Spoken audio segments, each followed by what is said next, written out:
अंतरराष्ट्रीय युवा विद्वान, जैन दर्शन में यूनिवर्सिटी टॉप व गोल्ड मेडलिस्ट, जैन सिद्धांत एवं न्याय विषयों को सरलता से समझाने वाले, यूएसए, इंग्लैंड, ऑस्ट्रेलिया आदि अनेक देशों में जैन धर्म की महती प्रभावना करने वाले, पंडित टोडरमल पुरस्कार, युवा विद्वत रत्न आदि अनेक पुरस्कारों से सम्मानित मूर्धन्य विद्वान डॉक्टर संजीव कुमार गोधा जयपुर द्वारा जानिए धर्म का मर्म।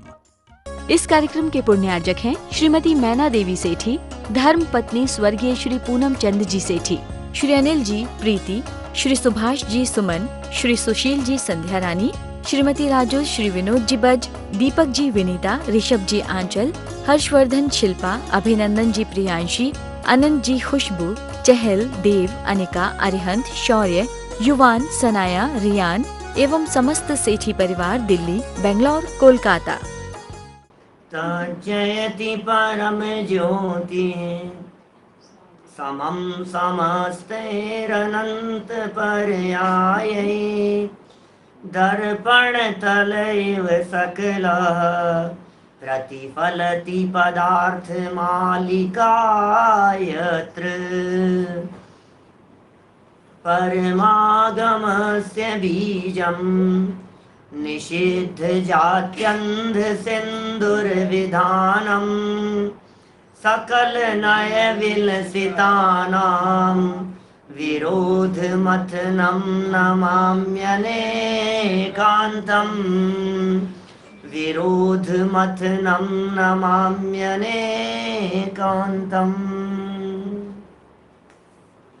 परमागम के सारभूत यह पुरुषार्थ सिद्धि उपाय नामक ग्रंथ है। बहुत सुंदर और अनुपम चर्चा, सम्यक दर्शन की चर्चा कर लेने के उपरांत सम्यक ज्ञान की चर्चा यहाँ की जा रही है और सम्यक ज्ञान की यह चर्चा आज अपने अंतिम चरणों में है। कल से हम चारित्र की चर्चा को प्रारंभ करेंगे। एक प्रकार से कह सकते हैं कि सच में ये जो श्रावकाचार्य है यह कल से प्रारंभ होगा। सम्यक ज्ञान की आराधना श्रद्धा पूर्वक की जानी चाहिए, इसके संबंध में अपेक्षित विस्तार से हम बात कर चुके हैं।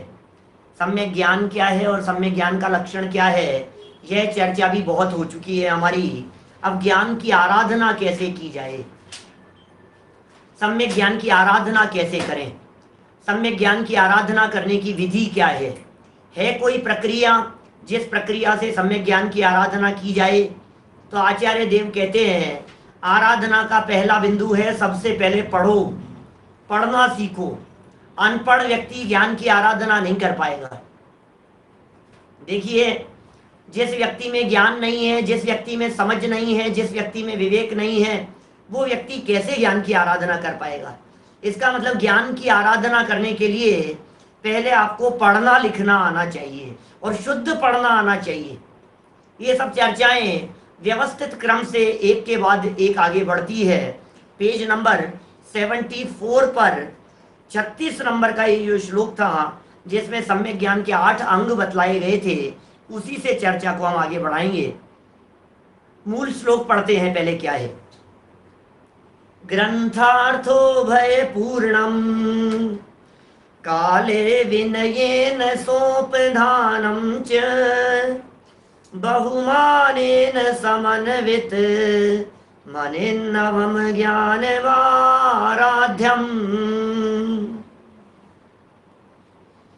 ग्रंथ अर्थ उभय, ग्रंथार्थो भय, ग्रंथ अर्थ और उभय तीन हो गए। काले विनयेन, विनय, उपधान, बहुमान और अनिन्नवाचार, ये 8 प्रकार के अंग हैं जिनसे ज्ञान की आराधना की जाती है। देखिए, इस ज्ञान की आराधना में जो 8 बिंदु कहे गए हैं उनकी थोड़ी थोड़ी बहुत चर्चा हम यहाँ आगम के आलोक में करते हैं। टोडरमल जी के चरणों की शरण से कर रहे हैं। पंडित प्रवर टोडरमल जी साहब क्या कहते हैं? पेज नंबर 74 पर टीका। ज्ञान आराध्यम, श्रद्धावान पुरुषों को सम्यक ज्ञान आराधन करने योग्य है। कैसा है ज्ञान? बोले ग्रंथार्थो भय पूर्णम, शब्द रूप है, अर्थ रूप है और उभय से परिपूर्ण है। कल बात कर चुके थे। भावार्थ में कहते हैं सम्यक ज्ञान के 8 अंग इस प्रकार हैं। पहला अंग व्यंजनाचार। गजब की बात है भाई साहब, व्यंजनाचार के बारे में कह रहे हैं। व्यंजन माने होता है शब्द, व्यंजन माने होते हैं अक्षर, स्वर व्यंजन। आप जानते हैं अ आ ई ये स्वर कहलाते हैं और क ख ग घ ये व्यंजन कहलाते हैं। स्वर और व्यंजन अपन ने जब ABCD या क ख ग पढ़ना शुरू किया था पहले दिन स्कूल में, तब ये बातें पढ़ी थी। तो यहां ये कह रहे हैं, देखिए व्यंजनाचार, जहां मात्र शब्द के पाठ का ही जानपना हो उसे व्यंजनार्चित व्यंजनाचार अंग कहते हैं। जहां पर मात्र शब्द का पाठ का ही जानपना हो, शुद्ध उच्चारण हो, शुद्ध वाचन हो, शुद्ध पठन हो, पढ़ने में क्लियरिटी हो। वाचन के लिए भाई साहब व्यक्ति होते हैं, मालूम है आपको? शुद्ध वाचन करने के लिए स्पेशली उनको बुलाया जाता है। न्यूज रिपोर्टर होते हैं, न्यूज एंकर वगैरह होते हैं, न्यूज बोलने वाले होते हैं। एक एक शब्द का उच्चारण इतना शुद्ध और इतना क्लियर होना चाहिए कि सामने वाला व्यक्ति भी उस बात को आसानी से समझ सके। और जिनवाणी में जो शब्द लिखे हैं वे शब्द मूल आगम हैं, वे आचार्यों के शब्द हैं। हमें कोई अधिकार नहीं है आचार्यों के शब्दों में फेरफार करने का। तो जो वचन, जो शब्द आचार्यों के द्वारा, वीतरागी संतों के द्वारा लिखे गए हैं, उन शब्दों को हम अपनी जबान और अपनी रसना इंद्री का विषय बनाएं, ये भी महाभाग्य से होता है। जिस समय आप अपनी जबान से तत्वार सूत्र का पाठ कर रहे होते हैं, उस समय आपकी जबान पर उमा स्वामी आचार्य बैठे हुए होते हैं। जिस समय आप अपनी जबान से भक्तामर का पाठ कर रहे होते हैं, उस समय आपकी जबान पर मान तुंग आचार्य बैठे हुए होते हैं। जिस समय आप पुरुषार्थ सिद्धि उपाय के मूल श्लोकों का उच्चारण कर रहे होते हैं, उस समय आपकी जबान पर अमृत चंद्र आचार्य बैठे हुए होते हैं। जब आप समय सार की गाथाओं का वाचन करते हैं, उस समय कुंद कुंदाचार्य आपकी जबान पर बैठते हैं। आप सोचिए, जरा कल्पना कीजिए हम क्या कह रहे हैं। साक्षात वे गुरु, साक्षात वे वितरागी संत आपकी जबान पर आकर के बैठ गए हैं। साक्षात सरस्वती आपकी जबान पर आकर के बैठ गई है। ये शब्दाचार की महिमा है, शब्दाचार की, जिसे यहां व्यंजनाचार कह करके पुकारा गया है। 3 एकार्थवाची शब्द है इसके लिए। शब्दाचार कहिए, व्यंजनाचार कहिए, या ग्रंथाचार शब्द बड़ा गजब का है। मूल श्लोक में जो शब्द दिया है, आचार्य देव ने जो शब्द दिया है, वो शब्द है ग्रंथाचार, ग्रंथ रूप। व्याख्या करते हुए उसे शब्द कह दिया गया है। ग्रंथाचार माने ग्रंथ रूप कह करके कहना चाहते हैं, अरे दुनिया में न्यूज़पेपर को शुद्ध पढ़ो या न पढ़ो, लेकिन ग्रंथ पढ़ते समय शुद्धता कंपलसरी है, ये कहना चाहते हैं। आप उपन्यास पढ़ते समय पढ़ो तो क्या पढ़ने योग्य है? वो कोई पढ़ने योग्य है क्या चीजें? न्यूज़पेपर और इधर उधर की बातों में दम क्या है? बात तो यहां ये कहना चाह रहे हैं, जब भी आप जिनवाणी के वचनों को पढ़ो, जब भी आप ग्रंथों को पढ़ो, जब भी आप शास्त्रों को पढ़ो, जब भी आप आगम वचनों को पढ़ो, बोले शुद्धता से पढ़ो। शुद्धता का बहुत महत्व है। अरे अपने यहाँ ग्रंथों में भी बोले जो व्यक्ति जिनवाणी का शुद्ध उच्चारण नहीं करता, वो व्यक्ति परभव में गूंगा होता है, उसे जवान नहीं मिलती है, ऐसे कथन किए अपने ग्रंथों में।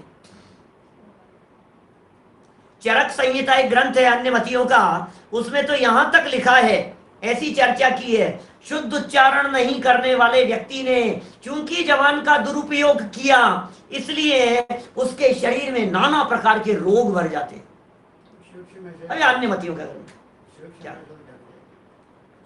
आप शुद्ध उच्चारण करने का प्रयास कीजिए। स्वयं तो शिथिलता का पोषण करता है और अपना दोष कर्माधिक पर लगाता है। जैन दर्शन में ये अनीति नहीं चलेगी। पुरुषार्थहीनता की बातें नहीं है, यहाँ तो पुरुषार्थियों की बातें चल रही है। आप पुरुषार्थ कीजिए, आप प्रयत्न कीजिए। आप ये कहकर के फ्री नहीं हो सकते हैं, हम क्या करें साहब, हमारा तो क्षेपक्षम ही कमजोर है साहब, हमसे तो बोला नहीं जाता है। अरे क्या बात करते हो साहब, दुनिया भर की बड़ी बड़ी बातें करते हो, बड़े बड़े बिजनेस करते हो, दुनिया भर के काम करते हो, जब यहाँ जिनवाणी की चर्चा आती है तब कहते हो हमसे नहीं होता है। ऐसी बात नहीं चलेगी। शब्दों के उच्चारण पर बहुत जोर दिया गया है। ये पहला है, ये आराधना है। क्योंकि शब्द जानते हैं आप, अपने यहाँ एक अपने आचार्य शर्म वर्म की एक व्याकरण ग्रंथ है जिसका नाम है कातंत्र व्याकरण। आप जानते हैं, आचार्य शर्म वर्म की लिखी हुई है और बहुत सुंदर है। व्याकरण के बहुत सारे नियम आदि बतलाए हैं उसके अंदर। उसका पहला सूत्र है सिद्धो वर्ण समामनाय है। सिद्धो वर्ण समामनाय, वर्ण जो है उन्हें सिद्ध कह करके पुकारा गया है। ये जो वर्ण है, ये जो व्यंजन है, ये व्यंजन भी अनादि अनिधन है। शिवकांत जी भाई साहब, व्यंजन भी अनादि अनंत है, व्यंजन भी ध्रुव है। इन व्यंजनों की परमानेंसी देख करके अरे हमारे त्यागी व्रती लोग इन व्यंजनों का, शब्दों का अपमान और अभिनय न होवे, इसलिए किसी शब्द के ऊपर पैर नहीं रखते। हमारे आदरणीय ब्रह्मचारी कल्पना बहन वगैरह ऐसे त्यागी व्रती लोग, ब्रह्मचारी लोग न्यूज़पेपर पर बैठ करके खाना नहीं खाते। लोग खाते हैं, अभिनय होता है उससे। शब्द हैं वे, उन अक्षरों का, उन व्यंजनों का प्रयोग हुआ है वहां पर जिन व्यंजनों के माध्यम से जिनवाणी भी रची जाती है। व्यंजन का अपमान नहीं हो, शब्द और अक्षरों का अपमान नहीं हो। हमेशा मीठी वाणी बोलिए, अच्छे शब्दों का उच्चारण कीजिए, अशुद्ध मत बोलिए, अशुद्धि से बचिए। पहला हो गया व्यंजनाचार। ज्यादा बात नहीं कहूंगा, कुल मिलाकर के शुद्धता का ध्यान रखें, ठीक है ना। नंबर 2 अर्थाचार। साहब शुद्ध बोलना तो सीख गया, बच्चों को क्या सिखाया जाता है बतलाओ मेरे को। ये जो है ना वैदिक परंपरा वाले, अरे श्लोकों का उच्चारण कराते हैं, सूत्रों के पाठ कराते हैं, रट्टे लगवाते हैं, बुलवाते हैं। बोलो सब लोग मिलकर के, ग्रंथार्थो भय पूर्णम काले विनयेन सोपदानम च। ऐसे बोलो आप, घोटे लगाओ इस तरह की, खूब बोलो उसको। जितनी बार बोलेंगे, जितनी बार देख देख करके बोलेंगे, आपको बोलना आएगा, आपकी जबान खुलेगी। अरे जबान पर जब ये जिनवाणी रूपी सरस्वती बैठती है तो आपकी जबान में ऐसी सामर्थ्य प्रकट हो जाएगी कि आप जबान से जो बोलेंगे वो काम अपने आप हो जाएगा। ऐसी रिद्धियां प्रकट हो जाती है, वचन बल रिद्धि प्रकट होती है। जो व्यक्ति जिन वचनों को अपने कंठ में धारण करता है, जो व्यक्ति जिन वचनों का शुद्ध उच्चारण करता है, आप देखिए हमारे पूजन पाठ में, पूजन कोई भी करो कोई दिक्कत नहीं है, लेकिन अंत में शांति पाठ और विसर्जन के समय ये पंक्तियां अनिवार्य रूप से बोलते हो, अक्षर पद मात्रा से दूषित जो कुछ कहा गया मुझसे, सो सब करुणा करी पुनि छुड़ाऊं भव दुख से। बोलो आप, पूजन आपने देव शास्त्र गुरु की हो, पूजन आपने कोई भी की हो दुनिया भर की, लेकिन उनमें लास्ट में क्या बोला आपने? क्षमा याचना किए यदि हमारे से कुछ अशुद्ध बोला गया हो तो। क्या क्षमा याचना करते हैं हम क्या करें बोलो? हम माफी चाहते हैं कोई गलत बोलने में आ गया हो तो। अरे हमारे आचार्यों ने सुधी सुधार पढ़ो सदा, क्षमा याचना की है, माफी मांगी है। दौलत राम जी जैसे महापुरुषों ने, अरे बड़े बड़े महापुरुषों ने प्रस्तावना लिखते हैं, ग्रंथ का अंत करते समय लिखते हैं, समापन में लिखते हैं, अक्षर मात्रा शब्द आदि से यदि कोई विहीन कोई शब्द कह दिया गया हो, हे सुधी, हे बुद्धिमान जीवों, सुधार करके पढ़ना, हम क्षमा चाहते हैं। बोलो कितना महत्व है।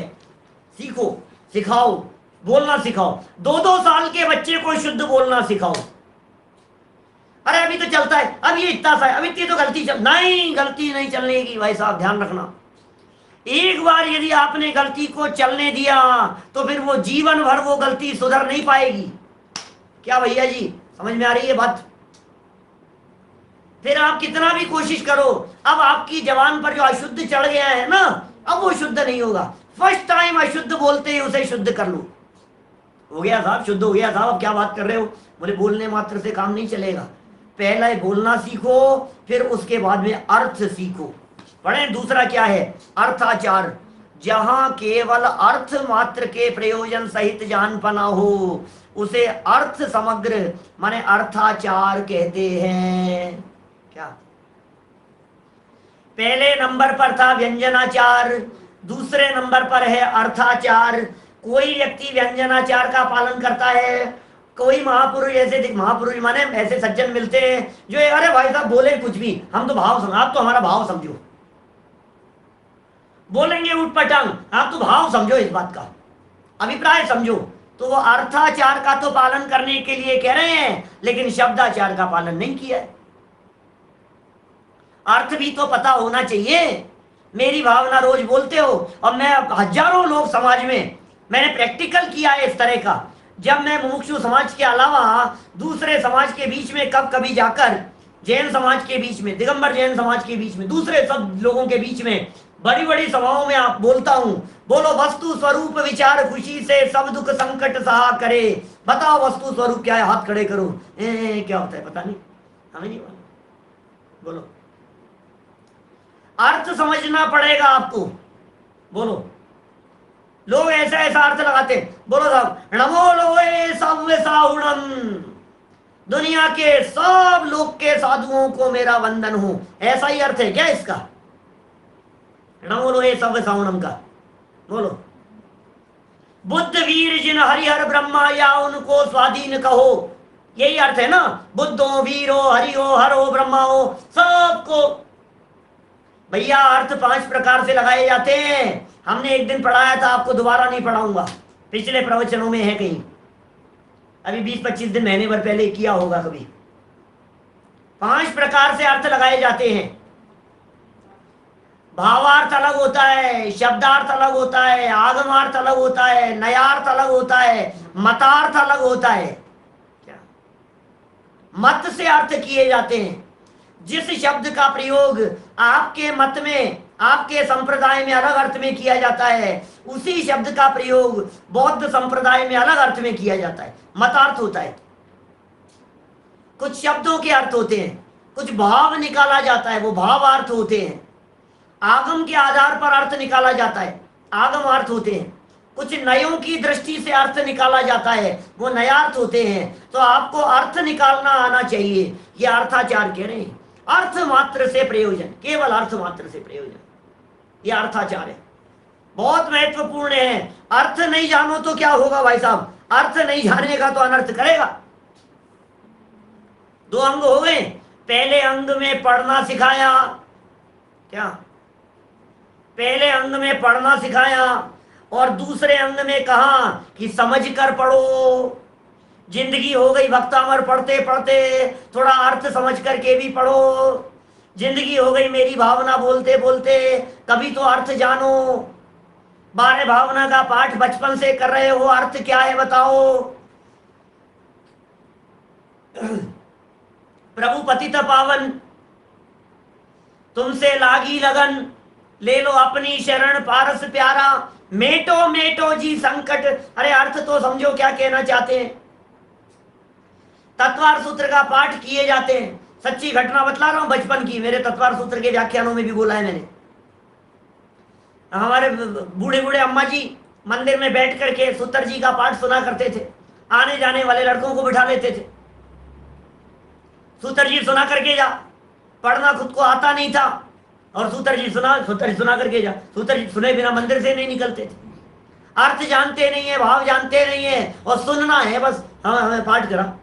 एक दिन मुझे बिठा लिया, मैंने पूरा तत्वार सूत्र पढ़ करके सुनाया उनको। अब पूरा तत्वार सूत्र पढ़ करके सुनाया तो दूसरे दिन मेरे से बोले ही नहीं, कुछ भी बात ही नहीं। बोले तू तो बहुत देर लगाता है, बहुत धीरे पढ़ता है, पौन घंटा लगा दिया तत्वार सूत्र पढ़ने के अंदर। वो दूसरा लड़का आता है, वो तो 15 मिनट के अंदर पूरा सूत्र जी सुना देता है हमारे को। भैया 15 मिनट में कैसे पढ़ देता है भाई? तत्वार सूत्र को पूरा 15 मिनट में पढ़ देता है। कोई बात नहीं, मैंने अकेले में उस लड़के से पूछा, मैंने कहा भैया तू 15 मिनट में सुना देता है? अरे क्या, कुछ सूत्र पढ़ता हूँ, कुछ छोड़ देता हूँ, फिर नीचे से पढ़ देता हूँ, फिर पढ़ देता हूँ, फिर नीचे छोड़ देता हूँ, 15 मिनट में फट फट फट सब निपटा देता हूँ। वो तो समझते नहीं है कुछ भी। हाँ, आगे समझ में आ रही है बात?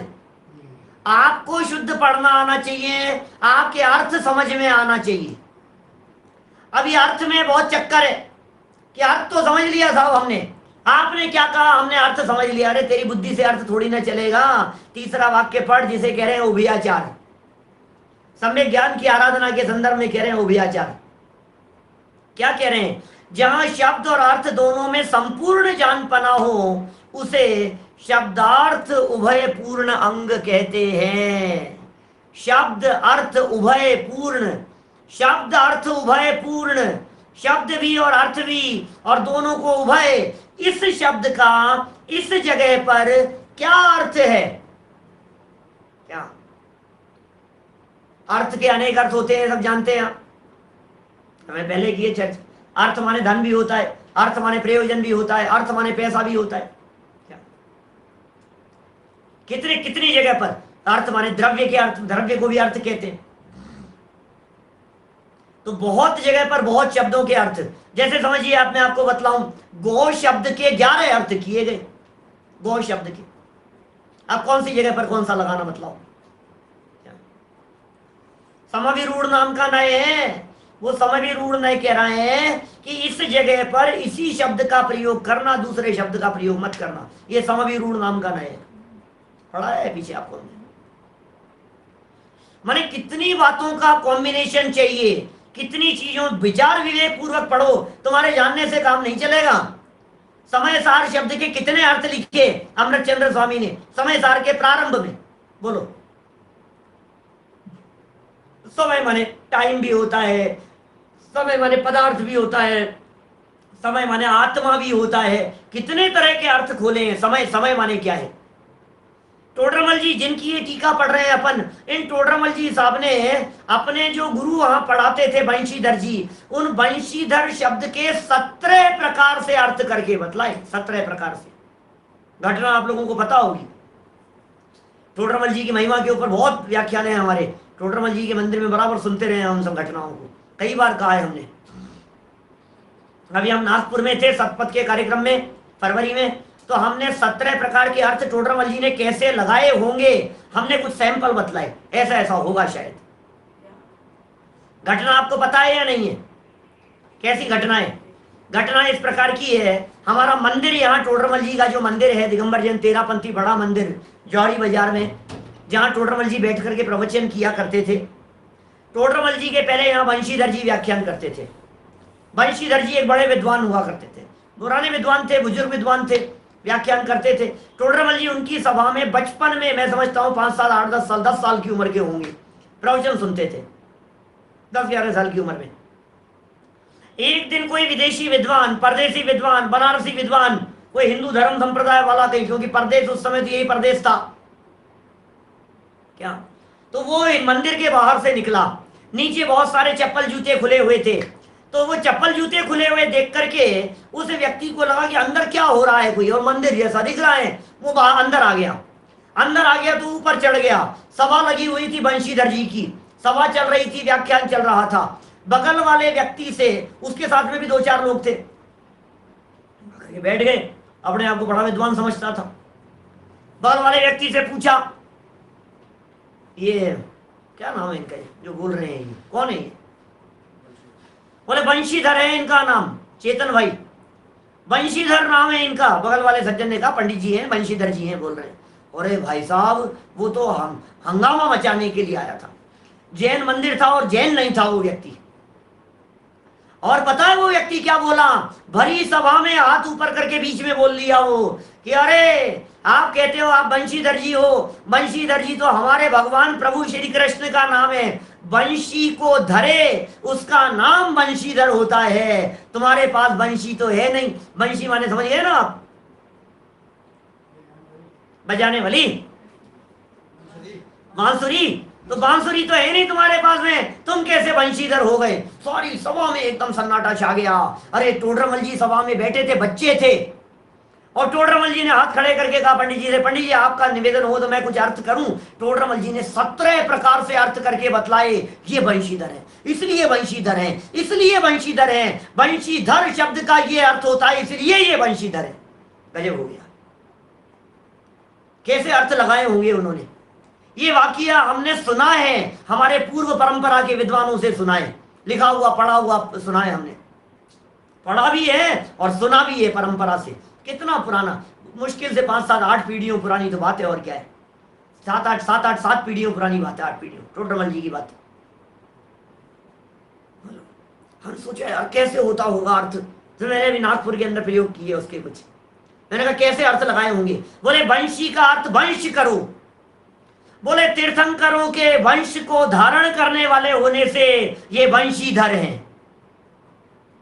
क्या, तीर्थंकरों के वंश को धारण करने वाले होने से वंशीधर हैं। और सुनो, वंशी होती है ना बांसुरी, हर व्यक्ति के बजाने की ताकत नहीं होती। तुम बजाओगे पी पी पी निकलेगा, बजाने की एक कला होती है। क्या, बोले उस कला को बजाना, मतलब कला से ये जिन वचनों का प्रतिपादन करते हैं, माने ये उसको बजाना जानते हैं, इसलिए ये वंशीधर हैं। और सुनो, वो जो बांसुरी होती है, उस बांसुरी में 7 छेद होते हैं।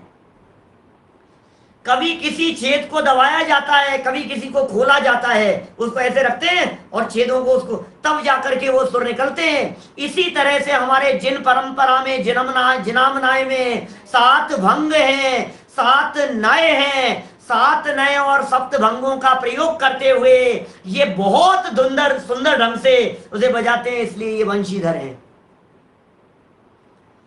बहुत तरह से अर्थ हो सकते हैं, समझ में आ रही है बात। टोडरमल जी ने प्रयोग किया इस तरह का। मुझे ज्यादा उसके विस्तार में नहीं जाना है, मुझे तो यहाँ यह बतलाना है कि शब्द भी आपको पता होना चाहिए, उस शब्द का अर्थ भी आपको पता होना चाहिए, और किस जगह पर क्या अर्थ होना चाहिए। इसका नाम है उभय आचार।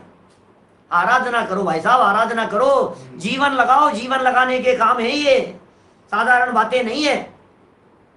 खूब पढ़ो, खूब पढ़ो, खूब अभ्यास करो, लाइनें की लाइनें पढ़, बार बार में पढ़ते हो तो अर्थ समझ में आता है।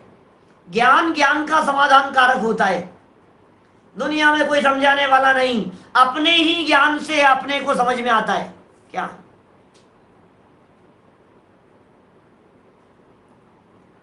बराबर चेतन भाई ध्यान है मुझे, है ना। मेरा कहने का मतलब यह है, क्या कह रहे हैं देखिए आप, ये कह रहे हैं यहाँ उभयाचार।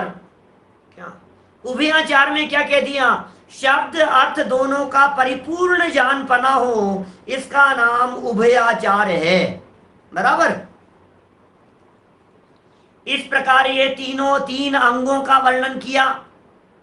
अब ज्ञान की आराधना कब करें, सो कहते हैं ज्ञान की आराधना कब करें, बतलाइए कब की जाए ज्ञान की आराधना। बोले समय नक्की है, समय देख करके करो। चौथा नंबर कालाचार। कालाचार में क्या कह रहे हैं, काले, जिस काल जिस ज्ञान का विचार चाहिए वही करना। क्या क्या कह रहे हैं, बड़े मार्मिक है। कालाचार के संदर्भ में बहुत बहुत वर्णन है शास्त्रों में। अधिकतर वर्णन तो मिलता है अपने मुनिराजों की मुख्यता से। अब लेकिन चूंकि ये मुनिराजों का ग्रंथ तो है नहीं, ये ग्रंथ तो श्रावक धर्म के लिए, श्रावकाचार है इसका नाम, तो पुरुषार्थ सिद्धि उपाय ग्रंथ ये श्रावकाचार है, श्रावक के लिए लिखा गया है। और सम्यक ज्ञान तो श्रावकों के भी होता है भाई। रत्नत्रय की आराधना तो श्रावकों के जीवन में भी होती है ना। क्या, श्रावकों के जीवन में भी होती है रत्नत्रय की आराधना। तो फिर काल के संदर्भ में कितनी बातें हैं, देखो थोड़ा थोड़ा पढ़ता हूं, यहां से कुछ बातों के संदर्भ में चर्चा मुझे करनी है। जिस काल जिस ज्ञान का विचार चाहिए वही करना। क्या, जिस काल जिस ज्ञान का विचार चाहिए वही करना। सूर्योदय, सूर्यास्त, मध्याह्न और मध्य रात्रि, इनके पहले और पीछे का मुहूर्त संध्या काल है, संधि का काल है। इस काल को छोड़कर शेष 4 उत्तम कालों में पठन पाठन आदि रूप स्वाध्याय करने को कालाचार कहते हैं। ये संधि का काल होता है। सूर्योदय, रोजाना न्यूज़पेपर में सूर्योदय का टाइम आता है, सनराइज टाइम आता है। हे गूगल, सनराइज टाइम, हे सिरी सनराइज टाइम बतला, हे सिरी बोलते ही वो फटाफट सनराइज टाइम बतलाता है। यहाँ का जयपुर में सनराइज टाइम है 5:35 मॉर्निंग में, 5:35 पर सूर्योदय होता है। What is sunset time? Sunset time बतलाओ, तो 7:24 ये सनसेट टाइम है। तो अब ये जो है 7:20 हो गया अभी आजकल, तो अभी ये जो टाइम है ये सूर्योदय और सूर्यास्त का जो टाइम है सब जगह पर अलग अलग है अपने अपने हिसाब से। बोले सूर्योदय से पौन घंटा पहले दो घड़ी मतलब 48 मिनट, एक घड़ी होती है 24 मिनट, 24 मिनट पहले और 24 मिनट बाद। सूर्यास्त के टाइम की बात करूं, सूर्यास्त जितने बजे हैं उससे 24 मिनट पहले नहीं, 48 मिनट पहले और 48 मिनट बाद, 24 नहीं 48 दो घड़ी की बात है। 48 मिनट पहले और 48 मिनट बाद, बोले उस समय में सिद्धांत ग्रंथों का स्वाध्याय वर्जित है, संधि का काल है। उस संधि के काल में जीवों की उत्पत्ति भी ज्यादा विशेष कही गई है। जो सूर्योदय का टाइम है और जो सूर्यास्त का टाइम है ना, इसलिए रात्रि भोजन, रात्रि की तुलना में संध्या काल में जीवों की उत्पत्ति ज्यादा है। इसलिए हमारे यहाँ जो दिन में भोजन करते हैं ना, बिल्कुल न्याय ईमानदारी से दृढ़ता से व्रत का पालन करते हुए, वे बिल्कुल सूर्यास्त के पौन घंटे पहले बिल्कुल कुल्ला कर लेते हैं, सूर्यास्त के पौन घंटे पहले, क्योंकि वो उस समय में ज्यादा जीवों की उत्पत्ति होती है, वो संधि काल का है। आपने कई बार, हम लोग तो बचपन से सुनते रहे हैं, उस समय हमने कई तर्क भी किए, हमारे दादी जी वगैरह बहुत बोलते थे, नहीं शाम के समय नहीं पढ़ते, ये तो हमारी वक्त कहते हैं उसको, दिया बत्ती का टाइम है, ऐसा कहते थे। बचपन की कह रहा हूँ 30-35 साल पुरानी बात। अरे ऐसा होता था, नहीं, अरे नहीं बेटा इस समय नहीं पढ़ते, तो क्या करते हैं, बोले भगवान का नाम लेने का टाइम है। तो ऐसे ही कह रहे हैं, तुम अपना ग्रंथ खोल करके बैठ जाओ, अरे भक्ति करो, क्या पाठ बोलो, स्तुतियां बोलो, प्रथमानुयोग चरणानुयोग के ग्रंथों का स्वाध्याय करो तो कोई बाधा नहीं है। लेकिन जो गूढ़ सिद्धांत ग्रंथ हैं उनके अध्ययन का निषेध इस कालाचार के अंतर्गत किया गया है। वास्तव में सिद्धांत शब्द का अर्थ तो ऐसा किया जाता है कि भाई मोक्ष मार्ग प्रकाशक नहीं है भैया, मोक्ष मार्ग प्रकाशक तो पढ़ सकते हैं, मोक्ष मार्ग प्रकाशक भी पढ़ सकते हैं, पुरुषार्थ सिद्धि उपाय भी पढ़ सकते हैं, रत्नकरण श्रावकाचार पढ़ सकते हैं, तत्वार सूत्र पढ़ सकते हैं, ये सब पढ़ सकते हैं, आप कोई बाधा नहीं। सिद्धांत ग्रंथों में मूल रूप से लिया जाता है, आप देखिए संधि काल को सोते भी नहीं है, देखिए ऐसे लिए जाते हैं, उसमें माने जो धवला है, महाधवला है, और धवला अधिक भी टीका हो गई, सच में तो शतखंडा का मूल ग्रंथ है, सच में तो कषाय पाहुड़ मूल ग्रंथ है। धवल, जय धवल, महाधवल, ये जो महासिद्धांत है ना, इनको मूल रूप से धवल, जय धवल, महाधवल आदि को, इनको सिद्धांत ग्रंथ, क्योंकि सिद्धांत माने भगवान महावीर स्वामी की वाणी का आधार माना जाता है। और फिर कहीं कहीं कोई व्यक्ति गोमठ साराधिक के बारे में भी कह देते हैं, लेकिन गोमठ साराधिक को सिद्धांत ग्रंथों में लिया नहीं, मतलब क्योंकि वो बहुत बाद के हो गए हैं, वो सब व्याख्यात्मक हो गए हैं, वर्णनात्मक हो गए हैं, श्रावकों के पढ़ने योग्य हो गए हैं, इसलिए उनमें किसी तरह की कोई बाधा नहीं है।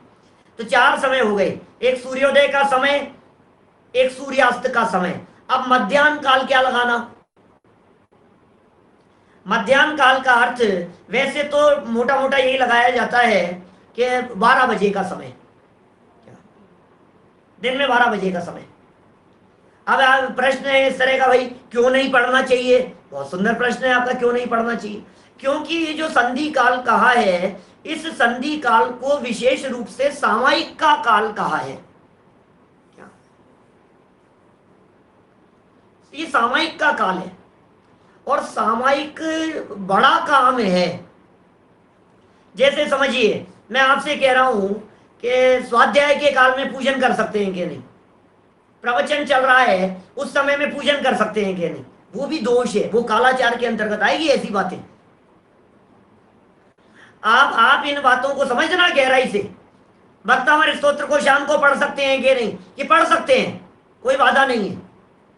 हमें मालूम है समाज में ये चलता है कि दिन में, दोपहर बाद में, शाम के समय, रात के समय भक्तामर का पाठ नहीं करना चाहिए। नहीं है, गलत मान्यता है, उनमें कोई बाधा नहीं है भक्तामर स्तोत्र के पढ़ने में। वो स्तुति काव्य है, वो पाठ है, वो भक्ति काव्य है, उसके पढ़ने में किसी तरह की कोई बाधा नहीं है। सुबह 4:30 बजे आप स्वाध्याय कर सकते हैं, क्यों नहीं कर सकते हैं? 4:30 बजे स्वाध्याय करने में क्या, 4 बजे स्वाध्याय करने में क्या दिक्कत है? अरे हम तो कह रहे हैं इस संधि के काल में भी आप मूल सिद्धांत के ग्रंथों को छोड़कर अन्य ग्रंथों का स्वाध्याय करें तो कोई बाधा नहीं है। मैं कभी कभी कहता हूं ऐसा, कोई व्यक्ति कालाचार का बहाना बनाए, मैंने बड़ी बड़ी सभाओं के अंदर कही ऐसी बात, दादा के सामने कही, चांदीवाल जी साहब, समझदार भी पढ़ सकते हैं, कोई दिक्कत नहीं है। दादा के सामने कही, शांति जी भाई साहब और अभिनंदन जी भाई साहब, सब विद्वानों के बीच में हमारे यहाँ टोडरमल स्मारक में भरी सभा में मैंने कहा कि मेरी कुछ गलती हो तो टोकना दादा, मैं बात कह रहा हूँ कालाचार के संदर्भ में। मैं ये कहना चाह रहा हूँ कि आज दुनिया कालाचार का बहाना लगा करके स्वाध्याय से बचना चाहती है, यह अनीति नहीं चलेगी। इस कार्यक्रम के पुण्यार्जक हैं श्रीमती मैना देवी सेठी, धर्म पत्नी स्वर्गीय श्री पूनम चंद जी सेठी, श्री अनिल जी प्रीति, श्री सुभाष जी सुमन, श्री सुशील जी संध्या रानी, श्रीमती राजू, श्री विनोद जी बज, दीपक जी विनीता, ऋषभ जी आंचल, हर्षवर्धन शिल्पा, अभिनंदन जी प्रियांशी, अनंत जी खुशबू, चहल, देव, अनिका, अरिहंत, शौर्य, युवान, सनाया, रियान एवं समस्त सेठी परिवार दिल्ली, बेंगलोर, कोलकाता।